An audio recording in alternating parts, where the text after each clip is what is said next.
Hello बच्चों, स्वागत है आपका हमारे चैनल पर्सनल ट्यूटर में। मेरा नाम है ऐश्वर्या शर्मा एंड मैं आपको पढ़ाऊंगी chapter number 6 beginning of freedom movement. तो ये चैप्टर हम ऑलरेडी स्टार्ट कर चुके थे एंड ये है इस चैप्टर का लेक्चर नंबर 2। तो सबसे पहले जब ये चैप्टर हमने स्टार्ट किया था, हमने पढ़ा था centralisation of administration during British rule. After that हमने study of ancient Indian history के बारे में पढ़ा था, कंट्रीब्यूशन ऑफ न्यूज़पेपर के बारे में पढ़ा था and after that we were reading about establishment of Indian National Congress, जिसमें हम ऑलरेडी मॉडरेट फेज के बारे में पढ़ चुके थे। हम अब स्टार्ट करेंगे from extremist phase. Extremist phase था 1905 से लेकर 1920 तक। All Indian leaders who were politically aware kept aside their differences of caste, religion, language, province and gathered on a single platform on Indian National Congress। जितने भी India के leaders थे, जितने भी आगे जाके हमारे फ्रीडम फाइटर्स हुए, जो पॉलिटिकली अवेयर थे, इन लोगों ने अपना कास्ट, अपना रिलीजन, अपना लैंग्वेज, अपना प्रोविंस, सारी चीज़ें छोड़ दी और ये सब छोड़ के ऊंचा नीचा कास्ट, ये सब चीज़ें छोड़कर ये लोग एक जगह पे गैदर हुए in the sessions of Indian National Congress.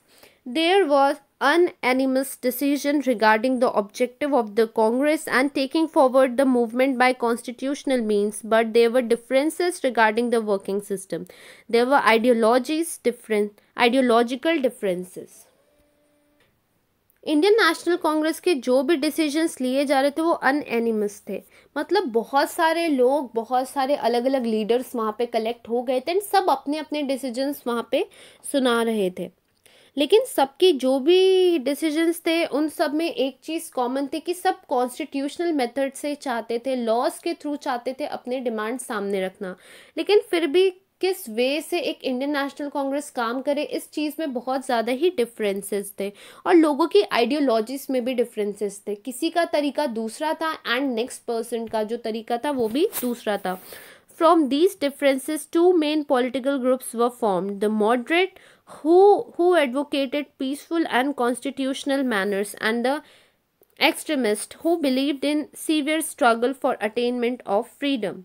तो क्योंकि बहुत सारी अलग अलग आइडियोलॉजीज थी, इसीलिए कहीं ना कहीं दो ग्रुप में डिवीजन हो चुका था इंडियन नेशनल कांग्रेस का। दो मेन पॉलिटिकल ग्रुप्स थे। सबसे पहले थे मॉडरेट्स। मॉडरेट्स कहते थे कि हर चीज़ पीसफुल तरीके से हो, शांति से हो और कॉन्स्टिट्यूशनल मैनर से हो, कॉन्स्टिट्यूशनली हो। और सेकंड थे एक्सट्रीमिस्ट। एक्सट्रीमिस्ट का मानना था कि फ्रीडम के लिए सीवियर स्ट्रगल करना पड़ेगा, मतलब हर तरीके का स्ट्रगल हमें करना पड़ेगा, हमें वायलेंट भी होना पड़ेगा, हमें जाके स्ट्राइक भी करना पड़ेगा, हमें लड़ना भी पड़ेगा। मतलब आप समझो दो थे, एक मॉडरेट थे, एक थे एक्सट्रीमिस्ट। मॉडरेट्स का क्या मानना था कि पीसफुली जाके अपनी डिमांड उन लोगों से मांगो, ब्रिटिशर्स से, कि ये हमारा हक है, हमें दे दो। लेकिन दूसरी तरफ थे एक्सट्रीमिस्ट। एक्सट्रीमिस्ट का कहना था कि किसी तरीके से भी फ्रीडम छीनो, चाहे वो आपको वायलेंटली करना पड़े, चाहे आपको स्ट्राइक करनी पड़े, चाहे आपको तोड़ फोड़ मचानी पड़े, मैटर नहीं करता। लाला Lajpat Rai, Bal Gangadhar Tilak and Bipin Chandra Pal were believe to be extremist leader. और यहाँ पे कुछ एक्सट्रीमिस्ट लीडर के नाम दिए हैं। लाला लाजपत राय हो गए, बाल गंगाधर तिलक हो गए, बिपिन चंद्र पाल हो गए। In the early period the extremist leaders for bringing political awakening among the Indians use methods like newspaper, national festivals and national education. जो स्टार्टिंग पीरियड था उस समय जो भी एक्सट्रीमिस्ट लीडर्स थे, उन्हें पॉलिटिकल अवेकनिंग लेकर आनी थी, तो वो लोग क्या कर रहे थे, जो अलग अलग मेथड्स थे वो यूज़ कर रहे थे। जैसे न्यूज़पेपर्स हो गए, नेशनल फेस्टिवल्स हो गए, नेशनल एजुकेशन हो गया। इन सब चीज़ों के थ्रू केसरी एंड मराठा व newspaper through the Lokmanya Tilak made severe criticism on the suppressive policy of Britishers. अब जैसे दो न्यूज़पेपर थे, केसरी और मराठा, जो कि लोकमान्य इंट्रोड्यूस कराया था उन्होंने, और उन्होंने बहुत ज़्यादा क्रिटिसाइज किया था सप्रेसिव पॉलिसी ऑफ ब्रिटिशर्स को। इन Bengal province Amrit Bazar Patrika was a mouthpiece of extremist ideology. By forgetting the internal differences, people should come together and exchange their ideas Common people should get inspiration from contribution of national personalities with these objectives. Tilak started organizing of Shiv Jayanti and Ganesh Utsav. और बंगाल में भी एक newspaper था अमृत बाजार पत्रिका, जिसे introduce कराया जाता, जो भी सेम एक्सट्रीमिस्ट की जो आइडियोलॉजी थी उसके बारे में बात करता था। अब मेन प्रॉब्लम क्या थी कि यदि पॉलिटिकल रीजन से लोग कलेक्ट होते और वहाँ पे बातचीत करते तो कहीं ना कहीं गवर्नमेंट इस चीज़ को बैन कर देती। इसीलिए रिलीजियस रीजंस ढूंढे गए जिस तरीके से लोग साथ आ पाए और अपने आइडियाज़ रख पाएँ। तो यही बताया गया है कि किसी तरह के भी डिफरेंसेस भूल कर लोग साथ आने लगे, अपने आइडियाज़ एक्सचेंज करने लगे और जो भी नेशनल पर्सनालिटीज़ हैं उनकी जो भी इंस्पिरेशनल बातें हैं वो सुनने लगे। और ये सब होता था फेस्टिवल्स जैसे शिव जयंती, गणेश उत्सव, ये सारे फेस्टिवल्स के थ्रू लोग कलेक्ट होते थे और अपनी बातें करते थे। If people come together the government will not ban them was his opinion. Same मैंने आपको बताया कि रिलीजियस रीजन से यदि लोग साथ आएंगे तो उन्हें किसी तरह से भी बैन नहीं किया जाएगा। इन मंडलाई प्रिजन तिलक रोड गीता रहस्य। Its core was philosophy of karma yoga and stress that people should always be in action. The extremist leaders established education institutions for creating a generation concerned about own language and tradition. The extremist leaders were of the opinion that if lakhs of people take part in the freedom movement and challenge the British government by struggling against them, only then success will be achieved. अब क्या हुआ था, तिलक को jail में डाल दिया गया था मांडलिया प्रिजन में, और वहाँ पे उन्होंने लिखा गीता रहस्य। मेन जो फिलोसॉफी उन्होंने लिखी थी वो थी ऑफ कर्म योगा, और इसका मतलब था एक्शन, मतलब कुछ करने से ही होता है, लोगों को कुछ करना पड़ेगा तो ही हमारे देश में चेंजेस आएंगे। जो भी एक्सट्रीमिस्ट लीडर्स थे उन्होंने बहुत सारे एजुकेशनल इंस्टीट्यूशंस को सेटअप किया था ताकि अपने खुद के लैंग्वेज वहाँ पे सिखा सके, अपने खुद का ट्रेडिशन वहाँ पे सिखा सके। जो भी एक्सट्रीमिस्ट लीडर्स थे उनका ये कहना था कि यदि हमारे कंट्री को फ्रीडम चाहिए तो उसके लिए लैक्स ऑफ पीपल को साथ आना पड़ेगा, फ्रीडम मूवमेंट करना पड़ेगा और ब्रिटिशर्स को चैलेंज करना पड़ेगा। कहीं ना कहीं बहुत सारे लोग वहाँ पे शहीद भी हो जाएंगे और कहीं ना कहीं बहुत सारे लोग को प्रिजन में भी डाल दिया जाएगा, लेकिन जब तक लैक्स ऑफ पीपल ब्रिटिशर्स के अगेंस्ट खड़े नहीं होंगे तब तक हमारी कंट्री को फ्रीडम नहीं मिल पाएगी। दे unanimously believed that the movement should be made more severe, but they did not adopt the means of armed revolution, rather insisted for an extensive public agitation. The moderates laid the foundation of freedom movement and the extremists carried forward the movement. लेकिन साथ ही साथ extremist leaders का ये मानना था कि movement बहुत severe होना चाहिए। ऐसा नहीं है कि 10 लोग चले गए, 20 लोग चले गए, कोई एक ग्रुप चले गया, नहीं, पूरे देश के हर कोने से लोगों को अपने घर से निकलना पड़ेगा और कहीं ना कहीं ब्रिटिशर्स को चैलेंज करना पड़ेगा तो ही हम फ्रीडम पा सकते हैं। पर उनका ये नहीं कहना था कि आप हाथ में हथियार ले लो और ब्रिटिशर्स पे अटैक करने लग जाओ, नहीं, उनका कहना था कि आप अलग अलग जगहों पे बैठो, स्ट्राइक करो और अपने ओपिनियन सामने रखो, इसके थ्रू ही कोई सल्यूशन निकल पाएगा। और होता ये था कि मॉडरेट्स जो थे वो फ्रीडम मूवमेंट्स को इंट्रोड्यूस करवाते थे और एक्सट्रीमिस्ट उन्हें इम्प्लीमेंट करने में हेल्प करते थे। In 1897 in Pune the epidemic of plague has spread on a large scale. Hundreds of people died due to it. An officer named Rand was appointed. The plague patients were searched out and oppressive measures were adopted. As a revenge, the Chapekar brother assassinated Rand. The government tried to connect relation to Lokmanya Tilak with his conspiracy. अब 1897 में क्या हुआ कि हमारे पूरे देश में plague फैल चुका था बहुत ही लार्ज स्केल में और 100 से भी ज़्यादा लोग थे जो मर चुके थे। तो एक रन नाम के ऑफिसर को अपॉइंट किया गया और उनका काम था कि जो भी प्लेग के पेशेंट हैं उन्हें ढूंढा जाए और उनके साथ बहुत ही ख़राब ट्रीटमेंट हो रहा था, मतलब उन्हें ट्रीटमेंट नहीं मिल रहा था, उन्हें मार दिया जा रहा था या वहीं के वहीं ख़त्म कर दिया जा रहा था। तो ये चीज़ जब चापेकर ब्रदर्स ने सुनी तो उन्होंने जो ऑफिसर अपॉइंट किया गया था उसे उसी जगह पे मार दिया। इसके बाद जो ब्रिटिश गवर्नमेंट थी उन्होंने कोशिश की कि वो लोकमान्य से कनेक्ट करें ताकि किसी भी तरीके से कॉन्स्पिरेसी करके उन्हें कैप्चर किया जा सके। After being unsuccessful the government imprison Tilak with revenge. और जब किसी तरह से तिलक से कनेक्ट नहीं हो पाई गवर्नमेंट तो उन्हें सीधा से उन्होंने जेल में डाल दिया। Partition of Bengal. The British decided to use the policy of divide and rule to create a rift between Hindu-Muslim community. Then the Viceroy Lord Curzon contributed to it. Bengal was a very large province. To carry out the work of this province was difficult from administrative point of view. अब Britishers ने एक policy अपनाई जो थी divide and rule. Hindu Muslims में पूरे तरीके से डिवीजन कर दिया जाए और फिर उन्हें रूल किया जाए। उस समय जो वाइस रॉय थे लॉर्ड कर्जन, उनका कंट्रीब्यूशन था इसमें। बंगाल जो था बहुत ही लार्ज प्रोविंस था और उसका काम संभालना बहुत ही डिफिकल्ट हो रहा था। इसीलिए bye Putting up this reason in 1905, he declared the partition of Bengal province. With this partition, arrangement was made such that majority Muslims will remain in East Bengal and West Bengal for majority of Hindus. और इसी नाम पे Lord Curzon जो viceroy थे India में, उन्होंने कहा कि बंगाल बहुत ज़्यादा ही बड़ा हो गया है, हम इसे संभाल नहीं पा रहे हैं, और इस नाम पे कहीं ना कहीं बंगाल का डिवीज़न कर दिया। और दो बंगाल हो गया, एक ईस्ट बंगाल हो गया और दूसरा हो गया वेस्ट बंगाल। ईस्ट बंगाल आज का बांग्लादेश है और जो वेस्ट बंगाल है वो हमारा इंडियन स्टेट है।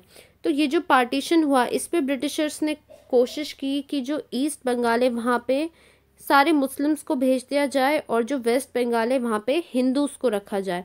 The hidden strategy of the British was if the Hindu-Muslim were divided due to partition, then the freedom movement will be weakened.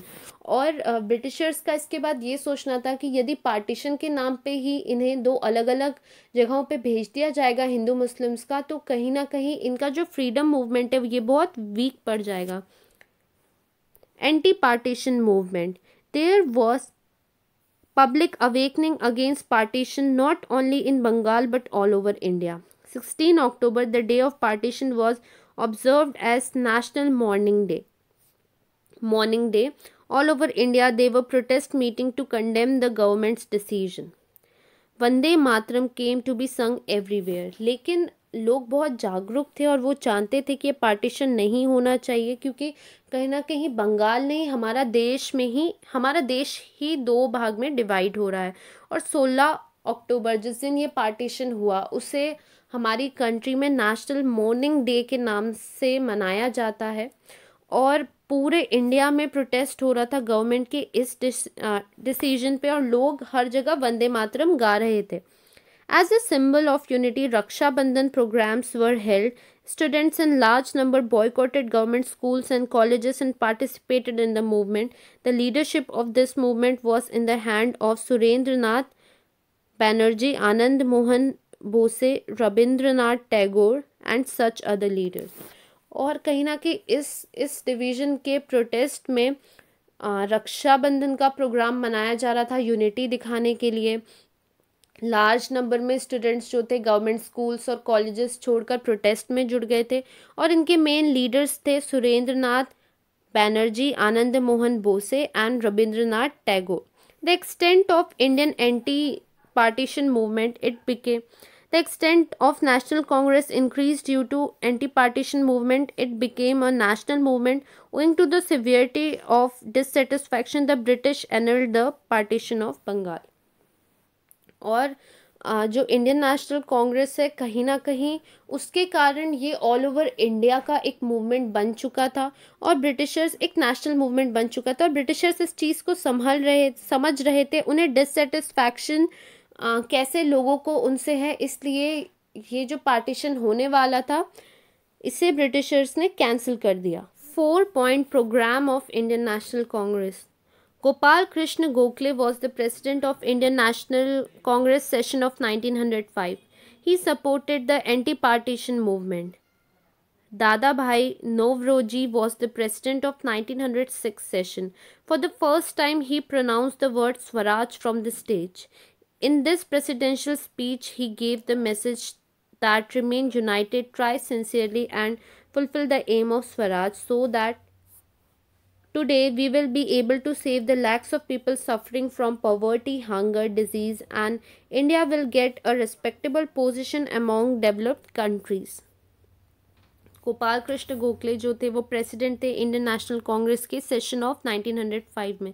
उन्होंने ये जो एंटी पार्टीशन मूवमेंट था इसे कम्प्लीटली सपोर्ट किया. दादा भाई नवरोजी जो कि प्रेसिडेंट थे 1906 सेशन के, पहली बार उन्होंने स्टेज पे स्वराज वर्ड जो कि शिवाजी महाराज का मेन मोटिव था उसे स्टेज से चिल्लाया. और ये जो प्रेसिडेंशियल स्पीच थी इस पे उन्होंने लोगों को मैसेज दिया कि हमें एक होकर रहना है, सिंसियरली हमें ट्राई करना है कि हम स्वराज पा सके. और यदि आज हम यूनाइटेड हो जाते हैं तो लैक्स ऑफ पीपल को हम पॉवर्टी, हंगर, डिजीज से सेव कर सकेंगे, बचा सकेंगे और इंडिया को दूसरी जो डेवलप कंट्रीज है वहाँ पे एक रिस्पेक्टेबल पोजीशन मिल पाएगी. In the same session Swaraj, स्वदेशी, national education and boycott. This 4-point program was unanimously accepted by the Indian National Congress. Due to Swadeshi movement, we will be self-sufficient. To follow the path of Swadeshi, we need to bring together capital, resources, manpower and such other forces, and from this the benefit of the country could be achieved. तो ये जो session था इसमें ही चार अलग अलग चीज़ें, चार अलग अलग पॉइंट्स थे जो इंट्रोड्यूस्ड हुए थे. दैट वाज स्वराज, स्वदेशी, नेशनल एजुकेशन एंड बॉयकॉट. और ये जो चार पॉइंट थे प्रोग्राम के ये कम्प्लीटली इंडियन नेशनल कांग्रेस ने एक्सेप्ट कर लिए थे. स्वदेशी मूवमेंट स्टार्ट हो गया था जिस पे कहा गया था कि हम अपने देश को सेल्फ सफिशिएंट बनाएंगे, हमारा देश खुद के पैरों पे खड़ा होगा. स्वदेशी का मेन मीनिंग था कि खुद का कैपिटल लगाना, खुद के रिसोर्सेज, खुद का मैन पावर लगाना और दूसरे फोर्सेस को इसका यूज़ करने नहीं देना, अपने देश को इन सारी चीज़ों से बेनिफिट करना. आज भी स्वदेशी चलता ही है जहाँ पे हम कहते हैं बॉयकॉट करेंगे, हम बाहर की चीज़ों को, होता नहीं है बट हाँ स्वदेशी जो था यही मतलब था कि बाहर की चीज़ें यूज़ मत करो, बाहर की मशीन से बनी हुई चीज़ें या बाहर से आई हुई किसी तरह की चीज़ को यूज़ मत करो, जो यूज़ करना है अपनी कंट्री की चीज़ों को ही यूज़ करो. Differences between moderates and extremists. The differences between the ideologies of Indian National Congress rose to a great extent in the Surat session in 1907. The moderates were trying to keep aside the resolution of Swadeshi and boycott. तो जो moderates थे और जो extremists थे इन लोगों की जो भी आइडियोलॉजीज थी इसमें बहुत ज़्यादा डिफरेंस आ रहे थे. और मेनली इनके बीच डिफरेंस उस समय आने लगे जब सूरत सेशन हुआ इंडियन नेशनल कांग्रेस का 1907 में. जो मॉडरेट्स थे वो स्वदेशी मूवमेंट या फिर बॉयकॉट वाला जो मूवमेंट था वो नहीं करना चाहते थे, उसे साइड में रखना चाहते थे. The extremist trying that this opposition should not be successful. और एक्सट्रीमिस्ट चाहते थे कि स्वदेशी मूवमेंट या बॉयकॉट वाली जो चीज़ें हैं वो हो, और इसीलिए जो मॉडरेट्स का अपोजिशन था उसे सक्सेसफुल होने देना नहीं चाहते थे extremist. Gopal Krishna Gokhale, Surendranath Banerjee, Firoz Shah Mehta and such moderate leaders blame that the extremist leaders were trying to capture the Indian National Congress. Lala Lajpat Rai tried to act as a mediator. और गोपाल कृष्ण गोखले, सुरेंद्रनाथ बैनर्जी, फिरोज शाह मेहता जो कि मॉडरेट लीडर्स थे उन्होंने एक्सट्रीमिस्ट लीडर्स पे ये इल्ज़ाम लगाया कि वो लोग इंडियन नेशनल कांग्रेस को कम्प्लीटली कैप्चर करना चाह रहे हैं. और लाला लाजपत राय एक्सट्रीमिस्ट और मॉडरेट्स के बीच के मीडिएटर थे जो दोनों की बातें सुनकर दोनों की प्रॉब्लम सॉल्व करवा रहे थे. As per Tilak's opinion Indian National Congress was a national platform. Hence, it should not be divided. During this session, the tension increased, and since no compromise was possible, finally there was split in the Indian National Congress.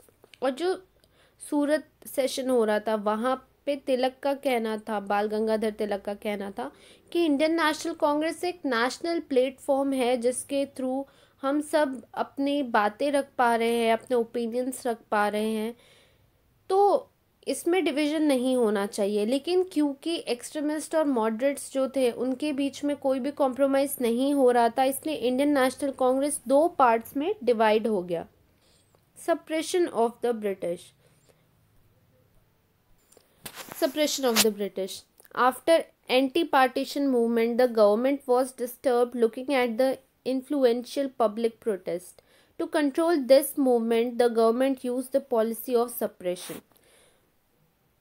तो जब anti partition movement के बाद जो government थी ये देखकर बहुत ज़्यादा ही डिस्टर्ब हो गई थी कि किस तरीके से लोगों का प्रोटेस्ट हो रहा है, पब्लिक प्रोटेस्ट हो रहा है, और ये जितने भी मूवमेंट्स हो रहे थे इन्हें गवर्नमेंट कंट्रोल करना चाहती थी सप्रेशन से।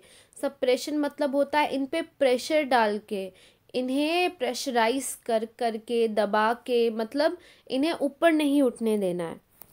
Holding of public meeting was legally banned. Strict punishment were given to those who broke the law. School children were also beaten up. Many restrictions were imposed on newspapers. Many printing press were confiscated on grounds of blame of criticizing the government. Writers and editors were imprisoned. Strict actions were taken against the extremist leaders. This led to severe reaction in Bengal. तो अब क्या हुआ, ये आपका एक question भी हो सकता है कि गवर्नमेंट की सप्रेशन पॉलिसी क्या थी। गवर्नमेंट नहीं चाहती थी कि कोई भी मूवमेंट हो, कोई भी प्रोटेस्ट हो, इसलिए उन्होंने पब्लिक मीटिंग्स जो होती थी उन्हें बैन कर दी, और जो भी लॉ तोड़ेगा उसे स्ट्रिक्ट पनिशमेंट मिलता था। स्कूल के चिल्ड्रंस को भी मारा जाता था, और बहुत सारे न्यूज़पेपर्स पे भी रेस्ट्रिक्शंस लग गए थे। बहुत सारी प्रिंटिंग प्रेस जो कि गवर्नमेंट के अगेंस्ट चीज़ें छापती थी उन्हें बंद कर दिया गया था इस नाम पे कि ये गवर्नमेंट को क्रिटिसाइज़ करती है। बहुत सारे राइटर्स, एडिटर्स जो कि गवर्नमेंट के अगेंस्ट चीज़ें लिख रहे थे उन्हें भी जेल में डाल दिया गया था, और स्ट्रिक्ट एक्शन लिया गया था एक्सट्रीमिस्ट के लीडर्स के अगेंस्ट। इसी कारण से बंगाल में बहुत सीवियर रिएक्शन आया। आप देखिए इतना सब के बाद लोग चुप रहने वाले नहीं थे, कहीं ना कहीं लोगों का रिएक्शन आता, और वो रिएक्शन आया बंगाल से। The revolutionaries adopted the means of firing, bomb blast, etc. The bomb attacks were advocated through Kesari newspaper by Lokmanya Tilak. तो अब जो रिवॉल्यूशनरीज थे उन्होंने दूसरे तरीके निकाले।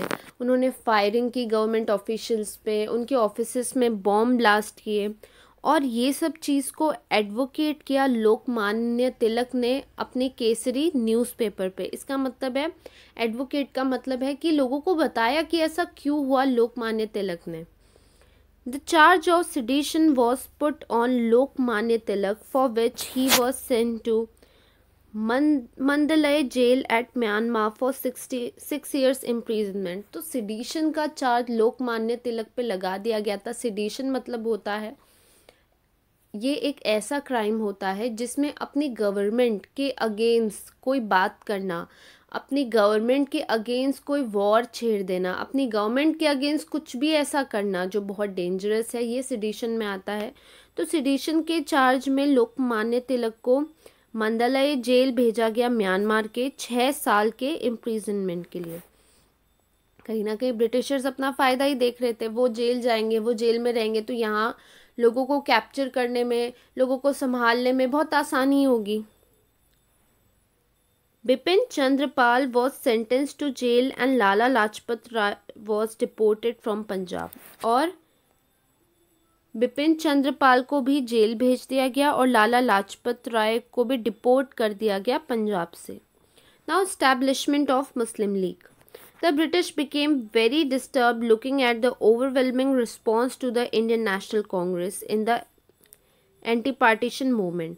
The British once again followed the policy of divide and rule. They started using the propaganda that For safeguarding the interest of Muslims, they should have a separate political organization. Due to the motivation of British government, a committee of upper-class Muslims under the leadership of Aga Khan met Governor General Lord Minto. Due to the motivation from Lord Minto and other British officers, the Muslim League was established in 1906.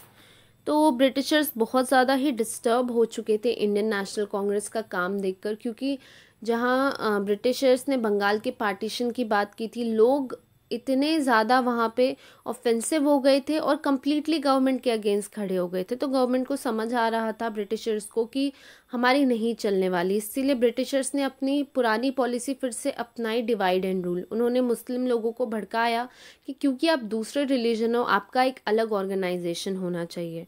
और Muslims को ये बात सही लगी कि हमारा एक अलग पॉलिटिकल ऑर्गेनाइजेशन होना चाहिए। और फिर जो अपर क्लास के मुस्लिम्स थे वो सब आगा खान की लीडरशिप में गवर्नर जनरल जो कि लॉर्ड मिंटो थे उनसे मिले, और लॉर्ड मिंटो ने जो भी उन्हें समझाया, उनके मोटिवेशन के थ्रू मुस्लिम्स ने एक नई पॉलिटिकल ऑर्गेनाइजेशन स्टार्ट की जो थी मुस्लिम लीग, जिसे इस्टेब्लिश किया गया था 1906 में। Now coming to Morley Minto act, there was dissatisfaction among the Indians regarding the work of the British government.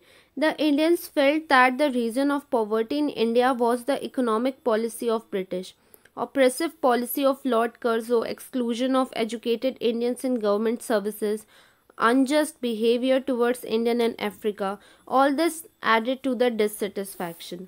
तो लोगों के बीच, जो भी इंडियंस थे उनके बीच डिससेटिस्फैक्शन था ब्रिटिश गवर्नमेंट को लेकर। इंडियंस का ये मानना था कि हमारे देश में जो भी गरीबी है वो इकोनॉमिक पॉलिसी ऑफ ब्रिटिशर्स के कारण ही है।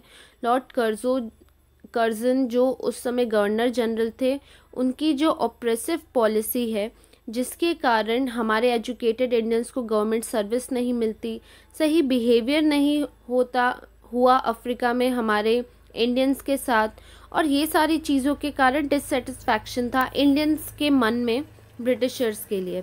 As a temporary remedy on the discontent among Indians, the Morley Minto reform act of 1909 was passed. According to this act, it increased the number of Indian members in the Legislative Assembly and provision of inclusion of some elected Indian representatives in Legislative Assembly was made.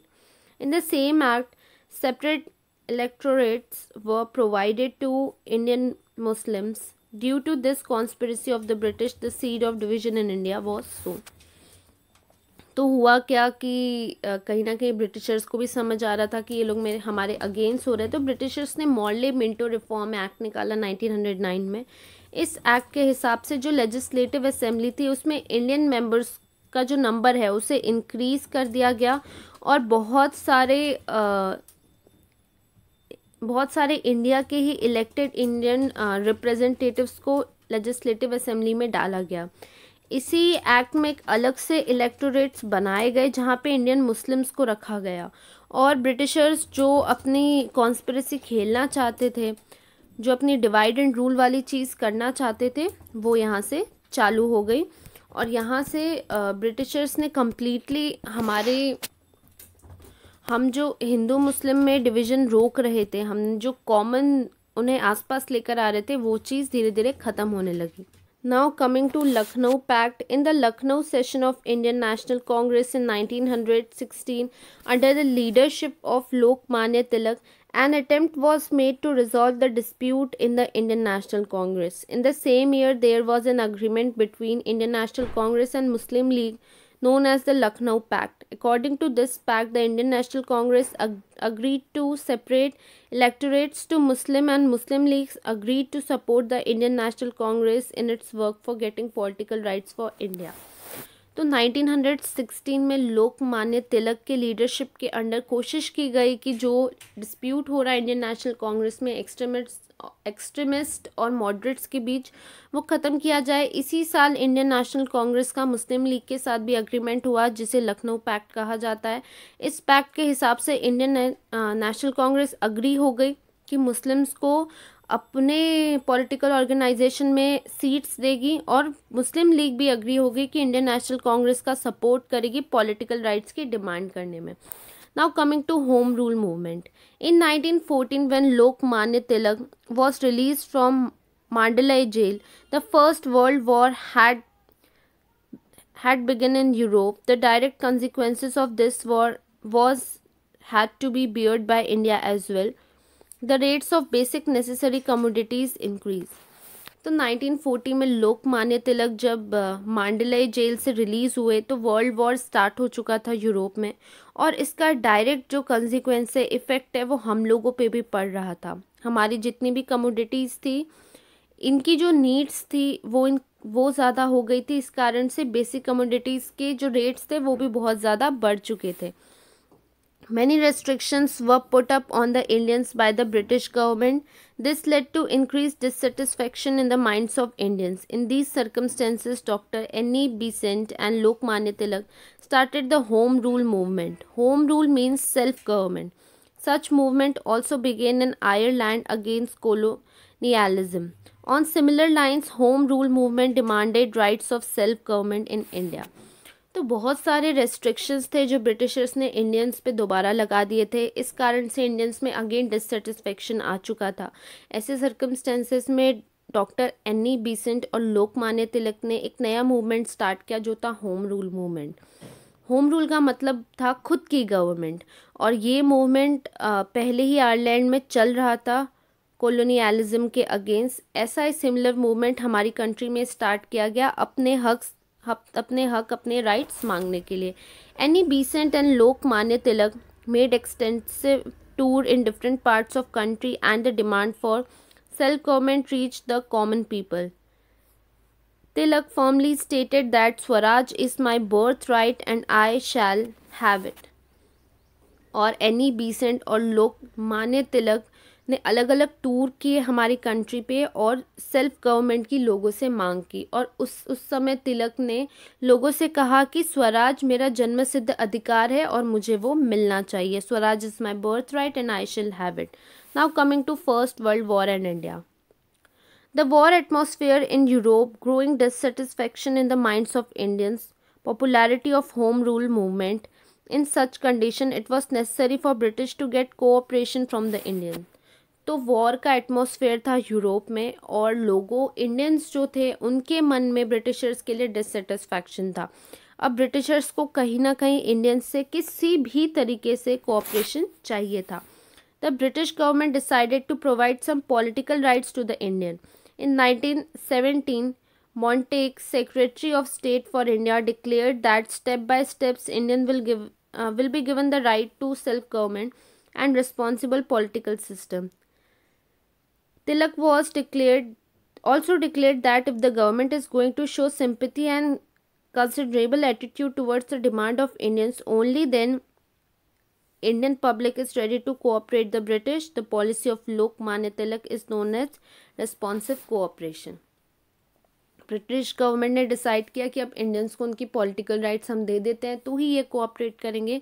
1917 में Montague जो कि secretary of state for India थे, उन्होंने declare किया कि अब Indians को धीरे धीरे उनके राइट्स ऑफ सेल्फ गवर्नमेंट दिए जाएंगे और एक अच्छी पॉलिटिकल सिस्टम हम प्रेजेंट करेंगे। इस चीज़ पे तिलक ने डिक्लेयर किया कि यदि गवर्नमेंट ऐसा करती है, हमारी तरफ सिंपैथी दिखाती है, एक सही एटीट्यूड दिखाती है, हमारी डिमांड्स पूरी करती है, तो ही हम सारे ब्रिटिशर्स के साथ कोऑपरेशन करेंगे। और ये जो पॉलिसी सामने लेके आए थे लोकमान्य तिलक, इसे कहा जाता है responsive cooperation. Now coming to Montagu Chelmsford Reforms Act. In 1919, the British Parliament passed another act to bring constitutional reform in India. This act is known as Montag-Chelmsford Reforms Act. According to this act, less important departments were transferred to Indian ministers, whereas the important departments like finance, home affairs, and revenue were under the control of the governor. The 1919 Act did not give much exposure to the demand for responsible government of Indians. Everybody was disappointed due to this act. Tilak criticized the act in following words. This is neither Swaraj nor its foundation. The Indian understood that if they have to subdue the British government, then the agitation needs to be more rigorous. India got prepared for the new movement. और 1919 में British parliament ने जब ये another act पास किया, constitutional reform किया, Montag Chelmsford reforms act पास किया, तो ये एक्ट में क्या हुआ कि जो ऐसे ही डिपार्टमेंट्स थे जो बिल्कुल ज़रूरी डिपार्टमेंट्स नहीं है वो इंडियंस को दे दिए, और इम्पॉर्टेंट डिपार्टमेंट जैसे फाइनेंस, होम अफेयर्स, रेवेन्यू, ये सारे अपने ऑफिसर्स को ही दिए गए गवर्नर के कंट्रोल में। अब ये 1919 का जो एक्ट था, इसमें जो रिस्पॉन्सिबल गवर्नमेंट की बात ब्रिटिशर्स कर रहे थे इंडियंस को देंगे, बिल्कुल भी नहीं दिया। सारे ही डिसअपॉइंटेड थे, और तिलक ने इस एक्ट को क्रिटिसाइज करते हुए कहा कि ना ही ये स्वराज है, ना ही इसका फाउंडेशन है। और इंडियंस को समझ आ गया कि यदि हमें ब्रिटिशर्स को सबड्यू करना है, प्रेशराइज करके यहाँ से निकाल देना है, तो एक नया मूवमेंट हमें स्टार्ट करना पड़ेगा। तो यहाँ पे आपका लेक्चर ख़त्म होता है। यदि आपको कोई भी डाउट हो तो आप श्योर हमें कमेंट सेक्शन पे पूछ सकते हैं। Thank you for watching.